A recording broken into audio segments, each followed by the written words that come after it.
Fotografija – menas ir mokslas kartu. Kaip menas išreiškia asmeninę viziją, o kaip mokslas priklauso nuo technologijos. Dviguba fotografijos prigimtis ir kuria specialybės kompleksiškumą. Fotografas fotografuoja ir spausdina nuotraukas. Prižiūri ir eksploatuoja fotolaboratorijas. Fotografuoja žmonių grupės, nesudėtingas kompozicijas, žmogaus veidą, sudaro vieno žmogaus ar grupinio portreto menišką kompoziciją, fotografuoja gamtoje stacionarinėmis sąlygomis, spausdina nuotraukas ir negatyvus, atlieka visus spalvotosios fotografijos darbus.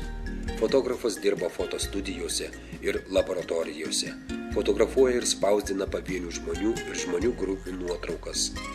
Dirba fotoreporteriu ir gali dirbti reklaminės fotografijos srityje. Fotografo profesija labai palanki privačiam verslui kurti. Fotografas gali dirbti įsigijęs patentą ir atlikti užsakymus klientų namuose.